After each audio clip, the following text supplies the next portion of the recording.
वे एक बहुत बड़े व्यापारी थे, सावधानी से सुनिएगा। लेकिन वृंदावन आकर के कथा भागवत श्रवण करने के बाद में ऐसा संतत्व जीवन में आया कि सब परित्याग करके उन्होंने संन्यास ग्रहण कर लिया। एक महात्मा जी से दीक्षा ले ली। महात्मा ने उनको सुंदर गुरु मंत्र प्रदान किया और कहा कि इस मंत्र की निष्ठा मान करके, इस मंत्र को ही योगेश्वर कृष्ण का स्वरूप मान करके इस पर पूर्ण विश्वास के साथ इसका जप करो। ठीक है। और जैसी गुरु जी की आज्ञा थी, पहले जमुना स्नान, फिर रज को माथे से लगा करके, रज को अपने 12 अंगों में लगा करके फिर मंत्र का स्मरण करना। बोले ठीक है, सावधानी से सुनना।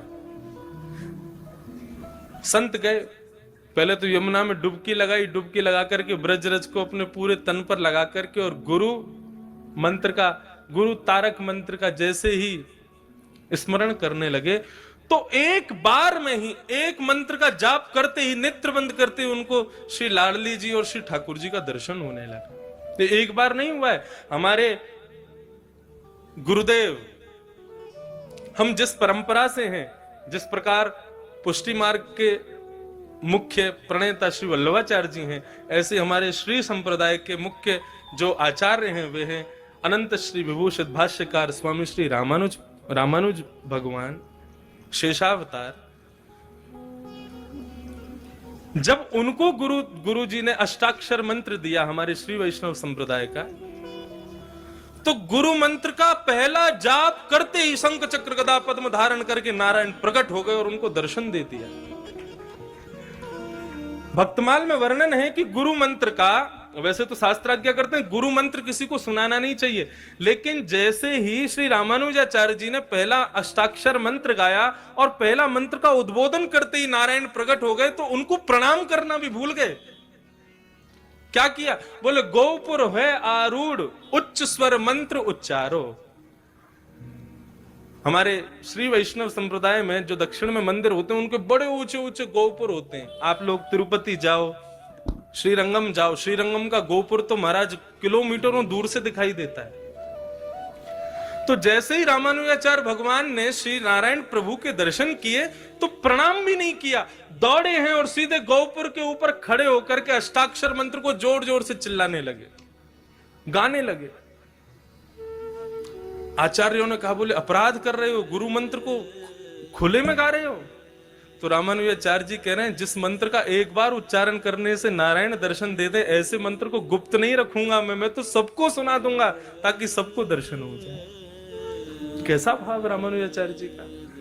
अभी दिसंबर में पूज्य मलुक पीठ वाले महाराज जी ने भक्तमाल की कथा अपने निवास पर गुरुदेव के स्मृति में की, तब उन्होंने श्री रामानुजाचार्य जी के प्रसंग में ये भाव सुनाया। मन को इतना भाया कि आज तक कम से कम नहीं तो ज्यादा से ज्यादा नहीं तो 10-12 हजार मालाएं तो अष्टाक्षर मंत्र की कर ली होंगी, लेकिन हमको दर्शन नहीं हुए।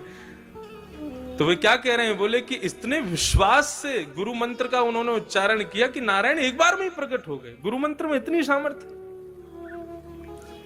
तो वृंदावन के उस भक्त को गुरु तारक मंत्र दिया, वो कहा इसका जाप करो। यमुना जी स्नान करके ब्रजरज तन से लपेट करके जैसे ही वे आंख बंद मूंद करके बैठे, तो श्री लाडली जी और किशोरी जी और लाल जी दोनों प्रकट हो गए और दोनों दर्शन देने लगे। और केवल दर्शन नहीं, लीला का दर्शन कराते थे उनको, और वो बैठे बैठे वहीं पर लीला का दर्शन करते थे। आज ठाकुर जी मान कर गए हैं, आज ठकुरानी मान कर गए हैं, यहां ठाकुर जी ठकुरानी को मना रहे हैं, आज ठाकुर जी को ठकुरानी मना रहे, ऐसा दर्शन उनको होता। एक बार कोई विचित्र लीला ठाकुर जी दिखा रहे थे, उसमें ऐसी लीला हुई कि उस संत को बहुत जोर से हंसी आ गई, और जैसे ही उसको हंसी आई, इतने में ही सामने से कोई भगवान का भक्त था, लेकिन अपंग था, उसका एक पैर नहीं था, वो वहां से जा रहा था। अब जैसे ही उसका वहां आना हुआ, इनका जोर से हंसना हुआ, इसकी हंसी को सुनकर के उन्होंने विचार किया कि मेरे इस दुर्बलता पर ये हंस रहे, मेरी अपंगता पर हंस रहे। और इस बात का विचार करके वो बड़े दुखी हो गए। जैसे ही उनके हृदय में दुख आया, इनके नेत्रों में ठाकुर ठकुरानी का जो दर्शन हो रहा था वो अंतर ध्यान हो गया। इन्होंने नेत्र खोले पुनः यमुना जल से अपना मुख धोया, पुनः ब्रजरज लपेट के फिर से गुरु तारक मंत्र का उच्चारण किया, लेकिन अब ठाकुर जी बुलाने से भी नहीं आ रहे। बार बार अदृश्य अदृश्य अदृश्य हो रहे हैं। दौड़े अपने गुरुदेव के पास और जाकर के चरण पकड़ लिए, रुदन करने लगे, बोले जय जय मुझसे कोई बहुत बड़ी भूल हो गई, ठाकुर जी का दर्शन नहीं हो रहा मेरे को, मैं कैसे जीऊंगा उनके दर्शन के बिना। उन्होंने पूरा पूछा, क्या हुआ तुमसे, कोई अपराध तो नहीं हो गया? बोले मैं अपराध कहां कर सकता हूं प्रभु। बोले सच सच बताओ, जब तुमने नेत्र खोले, ठाकुर जी का दर्शन अंतर ध्यान हुआ, नेत्र खोलती आसपास क्या वातावरण था? बोले वातावरण तो कुछ नहीं था, लेकिन हाँ एक थोड़ी सी दूर पर मैंने एक महात्मा को जाते हुए, भक्त को जाते हुए देखा। बोले वो भक्त कैसा था? बोले एक पांव नहीं था उनका। गुरु समझ गए। बोले देखो तुमने तो भाव से ही अपने भाव को स्थापित किया होगा, लेकिन उनको ऐसा लग गया कि तुम जो हंसे हो वो उनकी अपंगता पर हंसे।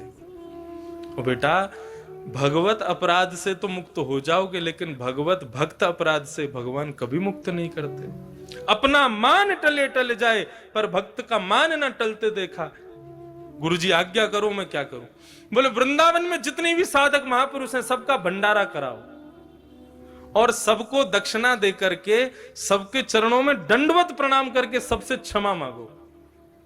जिससे तुमने अपराध नहीं भी किया उससे भी क्षमा मांगो। क्षमा में इतनी सामर्थ्य है कि ठाकुर जी पुनः प्रकट होकर दर्शन दे देंगे।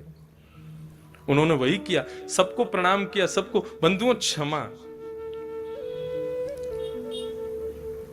हमारे पूज्य नाना जी क्षमा का इतना सुंदर भाव बताते थे। वो एक बार मुझे बता रहे थे, बोले लाला जब नाना जी विद्यालय में पढ़ते थे तो बता रहे थे, बोले मैं छोटा सा था और नाना जी की माता जी, हमारी पर नानी हुई नाना की माता जी, तो पर नानी ऐसी कुछ भाव रहा होगा। तो नाना जी की माता जी बीमार हो गई, तो नाना जी के मामा जी ने आकर के गुरुदेव को बताया, बोले कि एक किशन लाल की माता जी बीमार हो गई हैं गुरुजी, लेकिन हम पर इतना धन नहीं है, क्या करें कैसे करें, आप बस प्रार्थना करो ठाकुर जी से वो जल्दी स्वस्थ हो जाएं। नाना जी बोले लाला मैं इतना विचलित है गयो, इतना दुखी है गयो कि क्या करूं। तभी बोले हमारे गुरुकुल में एक संत रहते थे, उनके चरणों में जाकर के मैंने प्रणाम करके ये भाव बताया।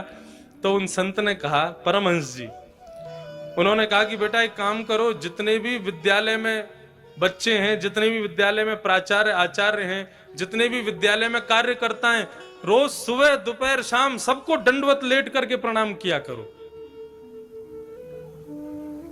वो गुरुजी सबको प्रणाम करना है? बोले हाँ सबको करो। तो हमारे नाना जी बोले प्राचार्यों को कर लेंगे, कार्यकर्ताओं को कर लेंगे, लेकिन इन बालकों को करने में शर्म आएगी हमको, ये तो हमारे संग पढ़ते हैं। और गुरुजी इनमें से कई तो ऐसे हैं जिनसे हमारी एक आंख नहीं बनती, उनको क्या करें? गुरुजी बोले उनको तो और ज्यादा श्रद्धा से प्रणाम करना, हमने आज्ञा कर दी, अब ये काम शुरू कर दो। नाना जी बताते, बोले मैं सबको प्रणाम करता, जिनसे मेरी बनती नहीं थी ना उनको मुंह फेर के प्रणाम करता, लेकिन करता जरूर था। हाँ कल मेरी गुरुजी से शिकायत कर दी जाने, या से कैसे बन जाएगी, लेकिन फिर भी बोले मैं उसके पास जाता, पांव छू करके लेट करके प्रणाम करता, और वो मजाक उड़ाता, हाँ ये हुई ना बात, ऐसे ही लेट के प्रणाम किया करो। वो मुझे और चेताते थे, लेकिन एक संत की आज्ञा होगी, मैंने प्रणाम छोड़ा नहीं, सबको प्रणाम करता, लेट लेट के प्रणाम करता। बोले लाला एक दिन, 2 दिन, 3 दिन बीत गए, चौथे दिन से जो मुझसे ईर्ष्या करते थे ना, उनके हृदय में भी ऐसी दया आ गई कि जब मैं प्रणाम करता तो वो भी हाथ उठा, अरे भैया बस अब तू, क्योंकि सुबह भी करते, शाम को भी करते, दोपहर में भी करते, रात में सोने से पहले भी करते। बोले पूरा विद्यालय इतने करुणा भाव से मुझको देखने लगा, सब इतने प्रेम से भाव से सब कृपा करने लगे।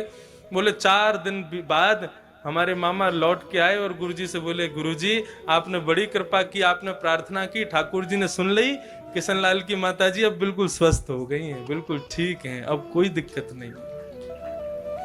तो नाना जी कहते कि क्षमा में इतनी सामर्थ्य है, उन लोगों ने मुझे क्षमा कर दिया और मेरे प्रणाम करने से मैंने उनको क्षमा कर दिया। क्षमा के भाव से इतना बड़ा प्रभाव।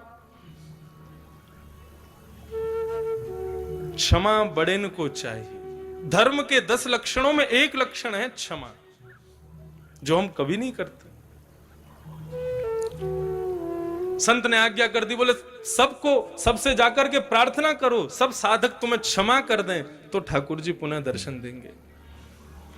उन संत ने सबको प्रणाम किया, सबको दक्षिणा दी, सबके चरणों में लेट करके क्षमा मांगने लगे। सब कहते अरे भैया तेरा अपराध नहीं है, तू क्षमा क्यों मांग रहा? बोले नहीं, मैंने बहुत बड़ा अपराध कर दिया है। सबको प्रणाम करते करते उनमें से वे महात्मा जिनका एक अंग नहीं था वे भी बैठे थे, उनके चरणों में प्रणाम करके क्षमा मांगने लगे। बोले प्रभु मुझे क्षमा कर दो। संत ने हाथ रख दिया, बोले कोई बात नहीं। क्षमा जैसे ही किया, दौड़ करके गए यमुना जी में डुबकी लगा करके, जैसे ही ब्रजरज को तन पर लपेटा और नेत्र बंद करके गुरु तारक मंत्र का उच्चारण करते ही लाडली और लालजी पुनः प्रकट होकर के उनको दर्शन देने लगे। ये क्षमा में सामर्थ्य है।